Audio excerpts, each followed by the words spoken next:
माता रामो मत्पिता रामचन्द्रः स्वामी रामो सखा रामचन्द्रः सर्वस्वं मे श्रीरामचन्द्रो दयालुः नान्यं जाने नैव जाने न जाने दक्षिणे लक्ष्मणो यस्य वामे च जनकात्मजा पुरतो मारुतिर्यस्य वंदे रघुनंदनम।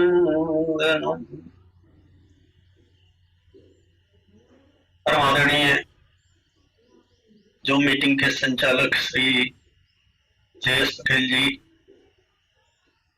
भागवत कथा रसरसिक रसज्ञ भगवत भक्तगण, श्रद्धामयी देवियों,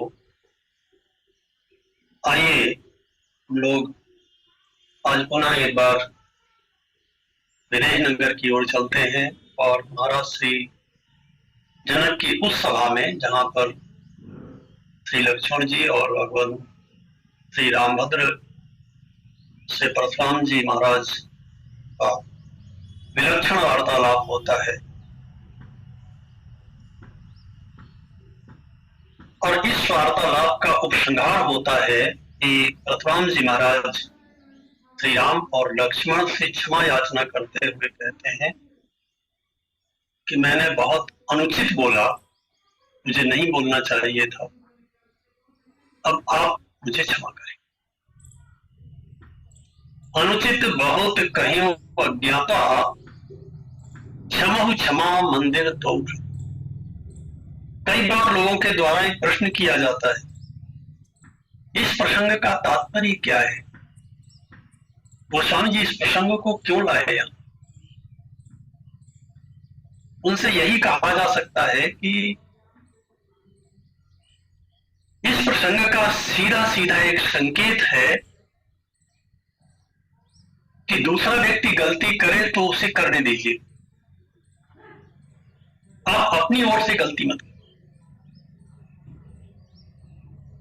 कई बार व्यवहार क्षेत्र में लोग ऐसा कहते हैं कि उसने ऐसा किया इसलिए मैंने ऐसा किया। तो आप क्या दूसरों से संचालित होते हैं?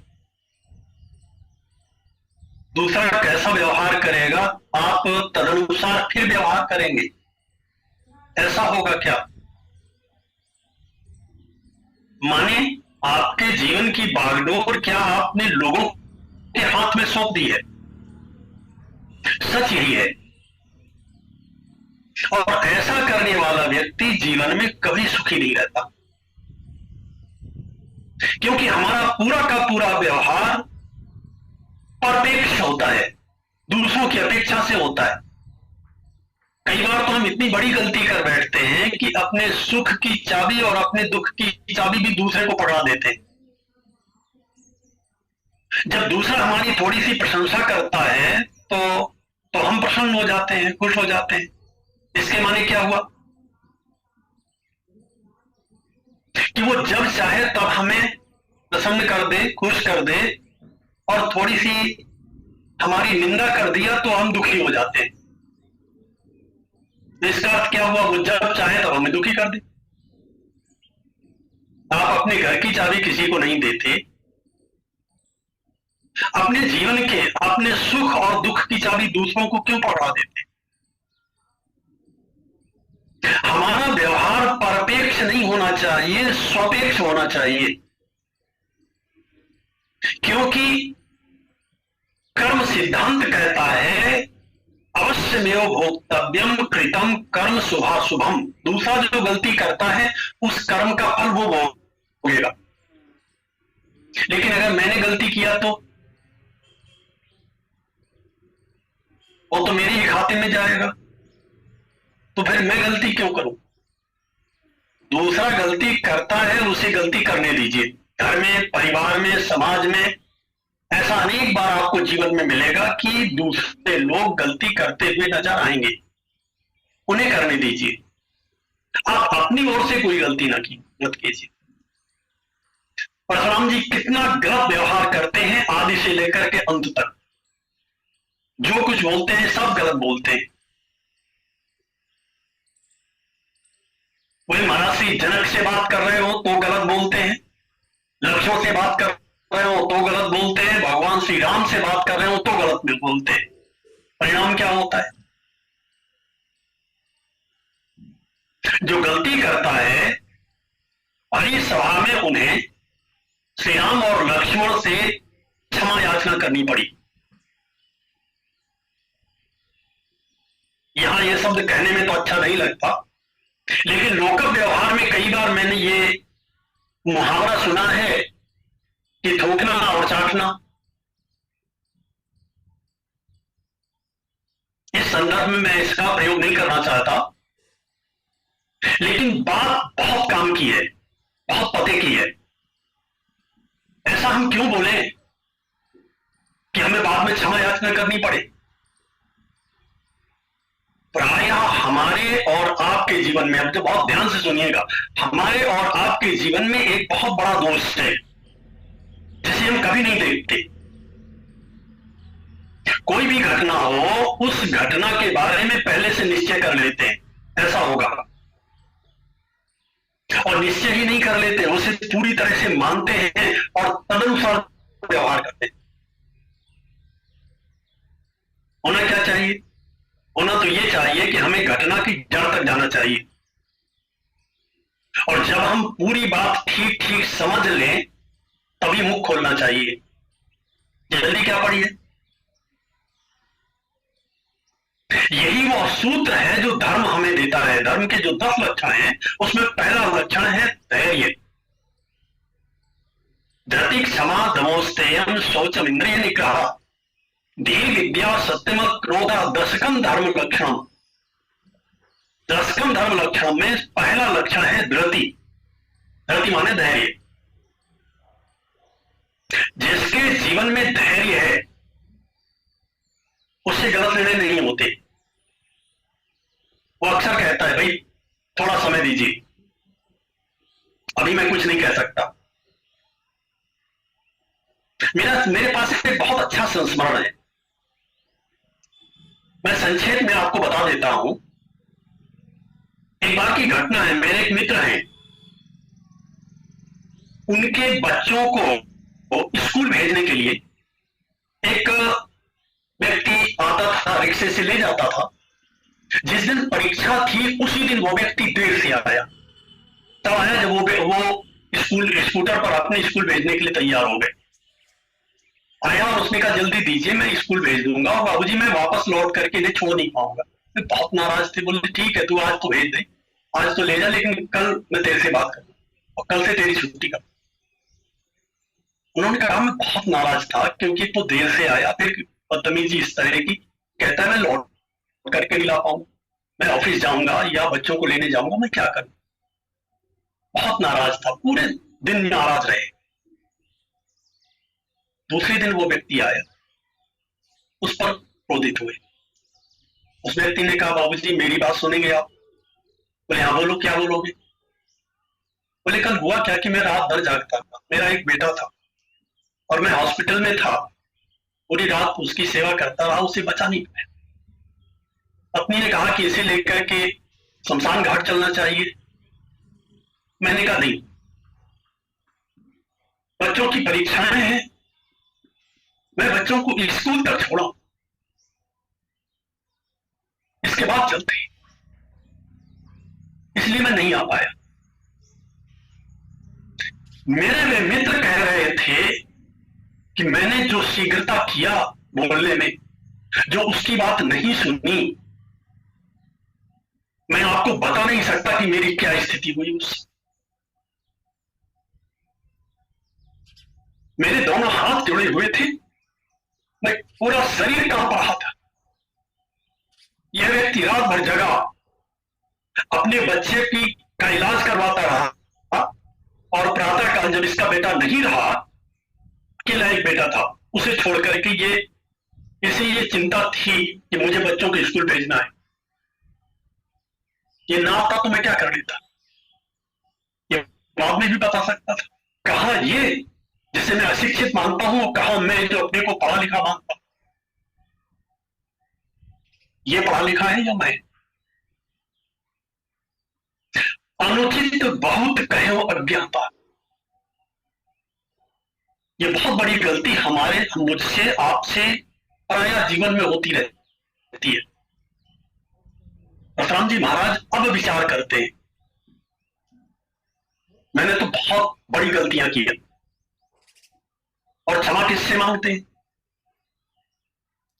श्री राम से क्षमा मांगते हैं और लक्ष्मण से क्षमा मांगते हैं। मैं सोचता हूं सबसे बड़ी गलती तो इन्होंने महाराज श्री जनक के साथ किया था। कहो जड़ जनक, नहीं मूर्ख जनक, बता धनुष किसने तोड़ा? बेग दिखाओ मूढ़ नत आजू, उल्टो मही जहां लगता हो राजू।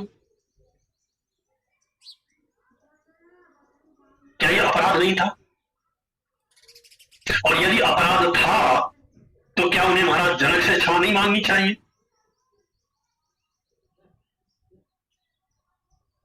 उस समय भगवती सीता को एक एक क्षण एक एक युग के समान बीत रहा। रानियां, सभी नगर निवासी, विदेहपुरवासी भगवान से प्रार्थना कर रहे थे, अब ये क्या हो रहा है?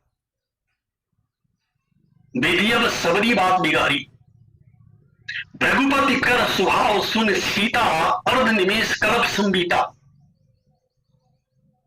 ये जो कष्ट हुआ भगवती सीता को, इसका प्रायश्चित कैसे करेंगे? और महारानी सुनैना को जो कष्ट हुआ, जनकपुर वासियों को जो कष्ट हुआ, हम जब एक बार क्रोध करते हैं, न मालूम कितने लोगों को दुखी करते हैं और अपने अंदर बैठे हुए भगवान को दुखी करते, उसी का फल भोगते। हर क्रोधी व्यक्ति इसी पाप का फल भोगता है।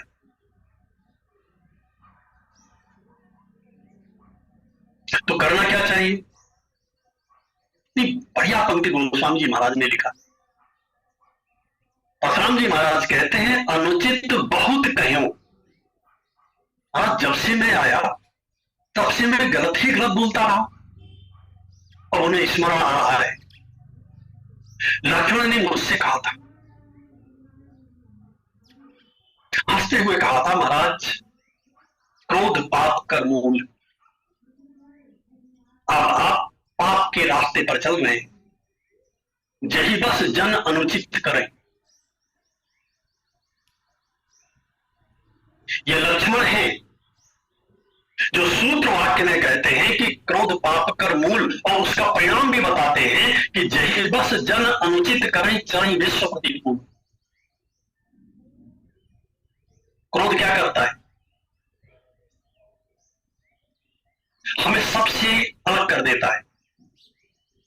होना क्या चाहिए? होना तो ये चाहिए कि सबके प्रति, शास्त्र कहता है सबके प्रति प्रेम का व्यवहार होना चाहिए, सबके प्रति। क्यों? शत्रु के प्रति। यही मानव जीवन की पूर्णता है। जब हमारे जीवन में हमारा कोई शत्रु न रहे, ये एक ऐसा थर्मामीटर है जो हमें बताता है कि हम कितनी गहराई में हैं। जिस व्यक्ति के जितने अधिक शत्रु होते हैं, वह उतना ही बड़ा पापी होता है। एक पंक्ति में, जिस व्यक्ति के जितने अधिक शत्रु होते हैं, वह उतना ही बड़ा पापी होता है। और जो क्रोधी होता है, उसका कोई मित्र नहीं हो। परशुराम जी आए, उन्हें सभी राजाओं ने प्रणाम किया। क्या श्रद्धा से प्रणाम किया?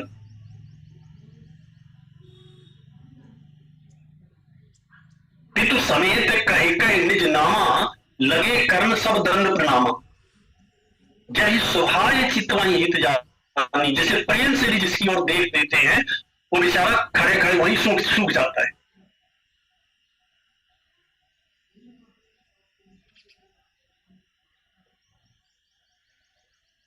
अब याद करते हैं, अनुचित बहुत कहे अज्ञाता, बहुत गलत बोला मैंने। सबसे पहले महाराज श्री जनक के लिए गलत बोला, फिर लक्ष्मण के लिए गलत बोला, फिर राम के लिए भी गलत बोला। मैंने तो किसी को नहीं छोड़ा। तो कारण क्या था इसका? कारण भी गोस्वामी जी इसी पंक्ति में लिखते हैं, अज्ञाता। मैंने गलत इसलिए बोला क्योंकि मैं सत्य को जानता नहीं था। हमसे ये गलती तब तक होती रहेगी जब तक हम सत्य को न जाने। भगवत गीता के 11वें अध्याय में अर्जुन भी भगवान श्री कृष्ण से ठीक ऐसी ही भाषा बोलता है और इसी शब्द का प्रयोग करता है। हिंदी में अज्ञाता है और संस्कृत में अजानता। अजानता महिमानम तवेदम मया प्रमादात प्रणयन वापी। अर्जुन हाथ जोड़ करके भगवान श्री कृष्ण से कहता है, प्रभु मैं आपकी महिमा को नहीं जानता, मैं आपको नहीं जानता था। सखेति मत्वा प्रसवं यदुक्तम्, हे कृष्ण हे यादव हे सखेति। मैं तो आपको अपना मित्र समझता रहा। सखेति मत्वा प्रसवं यदुक्तम्, हे कृष्ण हे यादव हे सखेति।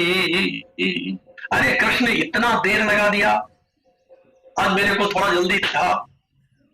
यादव मेरे घोड़ों को ठीक से खाना पीना देता है, दाना पानी देता है कि नहीं देता?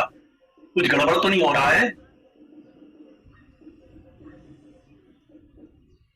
अरे भाई थोड़ा आज आप जल्दी तैयार करा देना, मैं आपको आदेश देता रहा। इसका कारण है अजानता महिमानम तवेदम। मैं आपकी महिमा को नहीं जानता, मैं सत्य को नहीं जानता था। वेदांत में एक शब्द है अध्यास। अब थोड़ा सा ध्यान से सुनिएगा। अध्यास शब्द का अर्थ होता है जो जैसा है उसे वैसा न जानना। ब्रह्मसूत्र में लिखा है अतस्मिन् तद बुद्धि, जो जैसा है उसमें वैसी बुद्धि ना हो, भिन्न बुद्धि हो, अलग बुद्धि हो, उसे अध्यास कहते हैं। भगवान को भगवान न जानना। तुलसीदास जी महाराज एक बड़ा प्यारा दोहा लिखते हैं, हमारे आपके लिए बड़े काम का है। तुलसिया संसार में, तुलसिया संसार में सबसे मिलिए धाय, ना जाने किस वेश में नारायण मिल जाए। इसमें आपत्ति क्या है? किसी से हमारी नहीं बनती, हम हाथ जोड़ करके, उसे हाथ जोड़ करके अपना रास्ता पकड़े। क्रोध करने का इस संसार में एक भी कारण नहीं, फिर भी क्रोध होता है। तो क्यों होता है?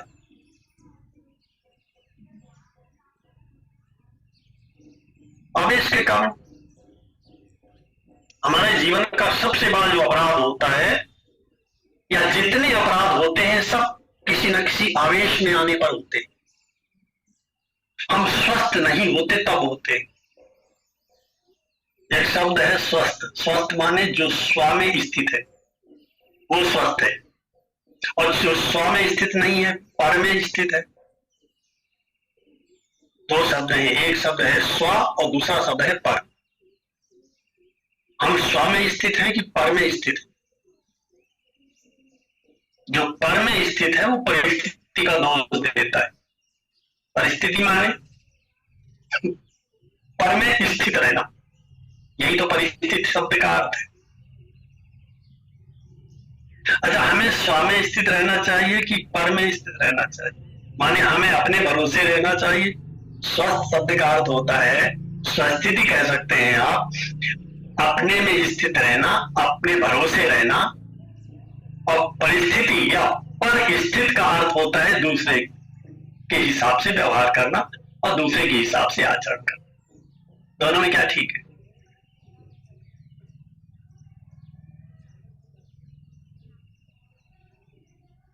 जब जब हम क्रोध के वशीभूत होते हैं, काम के वशीभूत होते हैं, लोभ के वशीभूत होते हैं, मोह के वशीभूत होते हैं, हम स्वस्थ नहीं होते। हमारा मन स्व में स्थित नहीं होता है। इसलिए ये जितने विकार हैं सब के सब क्या करते हैं? हमारे मन को चंचल बनाते। मन की चंचलता ही रजोगुण है।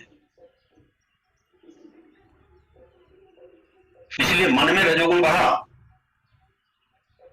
कभी काम बढ़ेगा, कभी क्रोध बनेगा, कभी लोभ बढ़ेगा, कभी मोह बढ़ेगा, पता नहीं क्या क्या करते हैं। काम एस, क्रोध एस, रजोगुण समुद्भवा, ये किससे उत्पन्न होते हैं?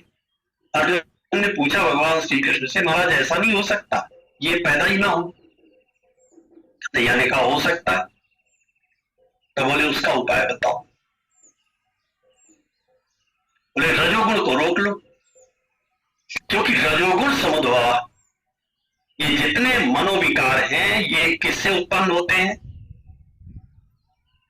रजोगुण से।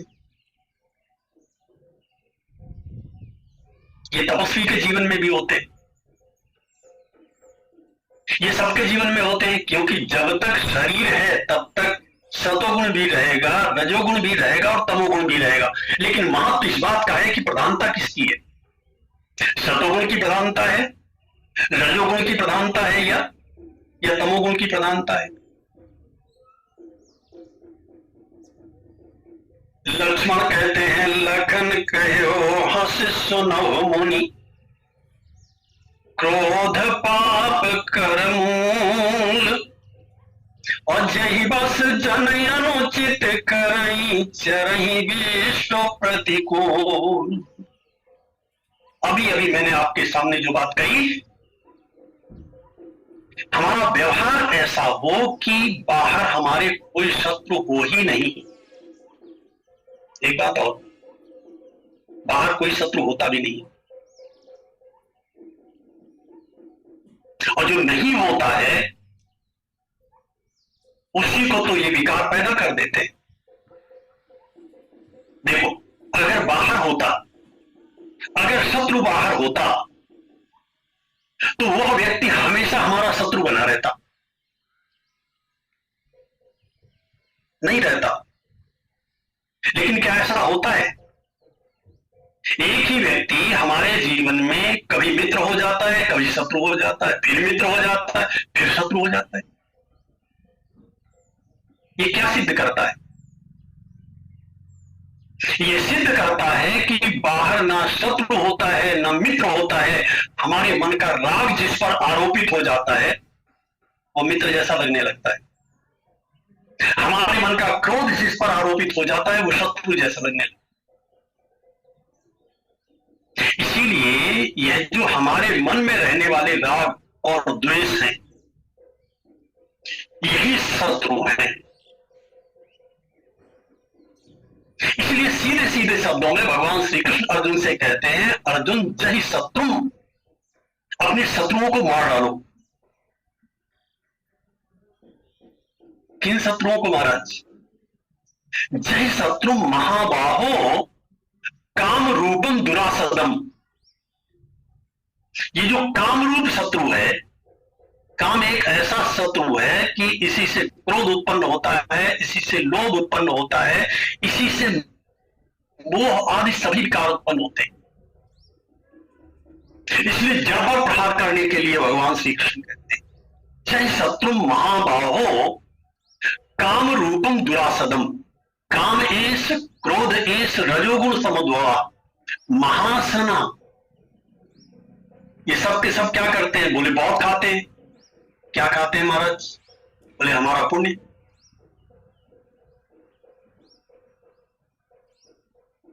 हमने एक व्यक्ति पर क्रोध किया, उस व्यक्ति से जुड़े हुए जितने लोग होंगे सब दुखी हो जाएंगे। जो सुनेगा वो भी दुखी हो जाएगा, और अगर किसी को पता चल गया हमारे क्रोध के बारे में तो वो भी दुखी हो जाएगा। क्रोध का परिणाम कैसा होता है? भगवान न करे कभी किसी के जीवन में ऐसा आवे, लेकिन होता तो है। कभी कोई अच्छा परिणाम आया क्रोध का? कभी कोई अच्छा परिणाम आया?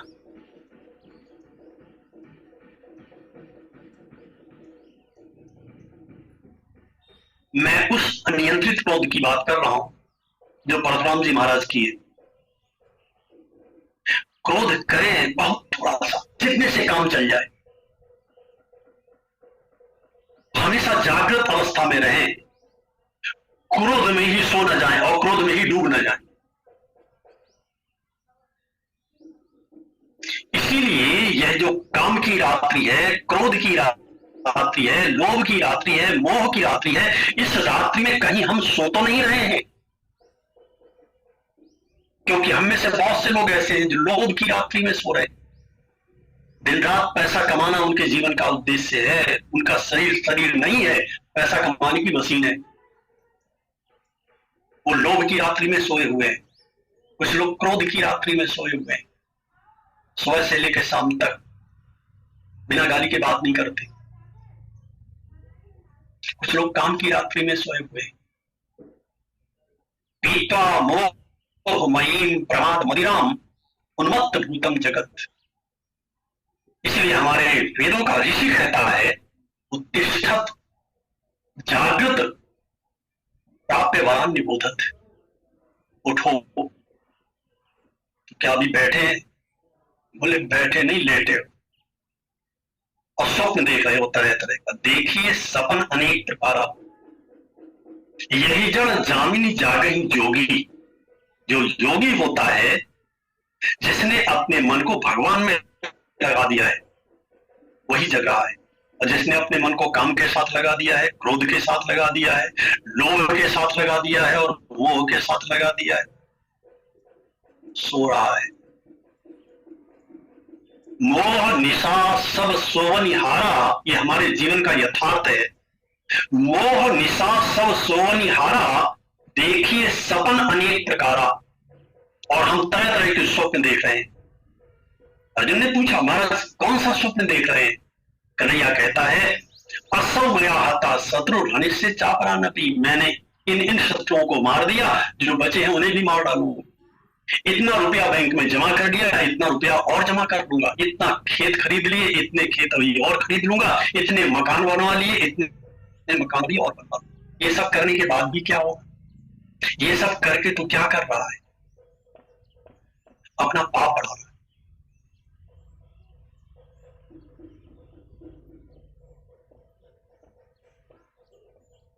एक भी शास्त्र और एक भी धर्म इसकी अनुमति नहीं देता। ईसाई धर्म कहता है यह तो संभव है कि सुई के छेद से हाथी निकल जाए। यह संभव नहीं है कि कोई बहुत बड़ा धनवान व्यक्ति आत्म कल्याण के मार्ग पर आगे बढ़ जाए या उसे मोक्ष प्राप्त हो जाए। यह संभव नहीं है। और हमारे शास्त्र भी यही कहते हैं, व्यक्ति का केवल उतने पर अधिकार है जितना उसके पेट में जाता है। अधिकम योग भी मन्येत, जो इससे अधिक को अपना मानता है, सहिस्तेना दंड मरहति, ऐसा व्यक्ति चोर है और दंड का पात्र है। इसी पाप का फल हम लोग भोग रहे हैं। अगर हमारे जीवन में दुख है, अपने से अनेक लोग देखे होंगे जिनके पास सब कुछ है, कोई कमी नहीं, सबसे ज्यादा क्या है? सबसे ज्यादा है दुख।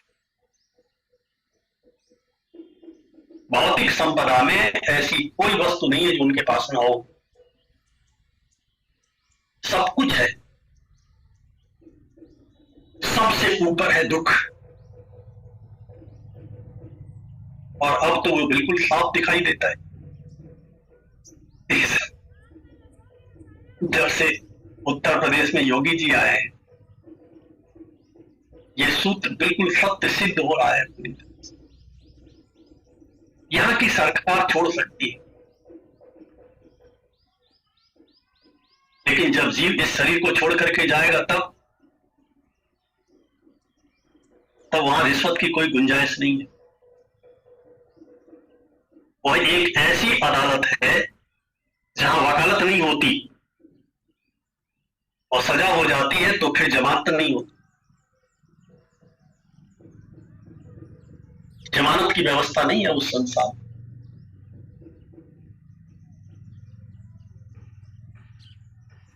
प्रशांत जी ने देखा, अनेक संकेत मिले उन्हें। आज तक वे हाथ में फरसा उठाते थे, फरसा चलता था, लेकिन जब लक्ष्मण सामने आए तब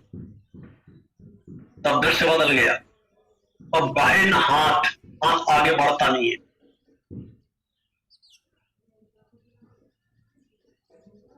हाथ ना तो अभी तक कोई समझते थे हाथ मेरा है और फरसा भी मेरा है, तो मैं जैसा चाहूंगा वैसे करूंगा। और हाथ को आगे करते हैं तो हाथ आगे बढ़ता नहीं है, और फरसे को चलाने का प्रयास करें तो फरसा भी कुंठित हो गया। भार कुठार कुंठित नृप घाती, जिस कुठार के द्वारा, जिस फरसे के द्वारा उन्होंने बड़े बड़े राजाओं के सिर काटे थे, वो फरसा भी आज कुंठित हो गया। अधूरा जीवन है। एक और परशुराम है, साक्षात भगवान है। आप ऐसे समझ लीजिए इस समाज का बड़े से बड़ा महापुरुष या बड़े से बड़ा व्यक्ति। दूसरी ओर श्री राम खड़े हैं और लक्ष्मण खड़े हैं। लक्ष्मण हंस रहे हैं, श्री राम भी हंस रहे हैं मन ही मन में, और परम आनंद में है दोनों। क्यों? क्योंकि जो क्रोध करता है, आप जब उस क्रोध को स्वीकार कर लेते हो, मान लीजिए कोई आपके ऊपर क्रोध कर रहा है और आप उसे स्वीकार ही नहीं करते, आप प्रभावित होंगे उससे, तब आपको हंसी आएगी। ये बेचारा कितना अपना बुद्धि खराब किए बैठा है, क्यों अपना जीवन खराब कर। अच्छा, श्री राम हाथ जोड़े खड़े हैं। राम जी को कष्ट है कि परशुराम जी को कष्ट है? परशुराम जी खुद स्वीकार कर रहे हैं, दाहिर इस छाती, मेरी छाती जल रही है, हृदय जल रहा है। और राम जी, लक्ष्मण जी, इन्हें कितना कष्ट हो रहा है। आप समाज के चक्कर में मत पड़ना। एक निवेदन मैं आपसे करूं यहां पर कि समाज क्या कहेगा या समाज क्या कहता है। बहुत से लोगों के मन में ये प्रश्न चल रहा होगा कि अगर हमने ऐसा कहा तो सामने वाला क्या कहेगा, तो पीछे वाला क्या कहेगा। यहां भी तो हमारा समाज है। अनुचित कई सब लोग को पुकारे, लक्ष्मण जब बोलते हैं तो समस्त जनकपुरवासी एक स्वर में बोलते हैं, गलत बोल रहे हैं भाई, गलत है, ये गलत है, ये गलत है, ये नहीं होना चाहिए। अनुचित कहे सब लोग पुकारी, ये तो अनुचित है। राम जी ने देखा, सबको संतुष्ट करने के लिए धीरे से संकेत किया, रघुपति शयन ही लखन निवारे। लक्ष्मण थोड़ी देर के लिए बैठ जाओ। लक्ष्मण जी बैठ गए, लेकिन अब वही जनकपुरवासी है और वही भगवान परशुराम है, केवल श्री राम से क्षमा नहीं मांगते केले। क्षमा मंदिर दूर भरा था। अब उन्हें याद आता है मैंने तो इतना क्रोध किया, इतना ललकारा युद्ध के लिए, इतना बुलाया, इतना उकसाया, कहीं लक्ष्मण अपने पास आ जाता तो, क्योंकि आप पहचान गए, तब मेरा क्या होता? वो कहते हैं ना कि अगर लक्ष्मण अपने पर आ जाए तब तेरा क्या होगा? राम तो ठीक है, वो कभी किसी सात्विक पुरुष पर क्रोध नहीं करते, लेकिन अगर श्री राम को क्रोध आ जाता, लक्ष्मण को क्रोध आ जाता, तब क्या? क्षमा क्षमा मंदिर दूर, आपने मुझे बहुत क्षमा किया। और ये वो व्यक्ति बोल रहा है जिससे भगवान हाथ जोड़ करके क्षमा मांगते हैं। क्षमा चूक अनजानत केरी, राम जी ने कहा लक्ष्मण के लिए परशुराम जी से, महाराज इसे क्षमा करो, ये आपको जानता नहीं, जो पे प्रभु प्रभाव कछु जाना तो की बराबरी करत है ना, आपके प्रभाव को नहीं जानता, आपको नहीं जानता, आप क्षमा करो। और परशुराम जी क्या कह रहे थे? ये क्षमा शब्द मेरी डिक्शनरी में नहीं, जिसने जीवन भर किसी को क्षमा नहीं किया और वही हाथ जोड़ करके श्री राम और लक्ष्मण से क्षमा मांग, यही समाज का यथार्थ है। और यह गलती हमसे, आपसे, सबसे तब तक होती रहेगी जब तक हम संसार की रात्रि में सोते रहेंगे और जब तक हम सत्य को न जानेंगे। सत्य यही है, केवल एक दोहा गोस्वामी जी का मैं फिर से दोहरा देता हूं कि तुलसी आज संसार में सबसे मिलिए दा। अपनी बात को कहना इतना प्रेम से कहिए, वो समझ ले तो ठीक, और ना समझ ले तो भी आपके पास अनेक उपाय है। मेरा शत्रु कोई नहीं है, सब मेरे अपने हैं। की कर ममता राम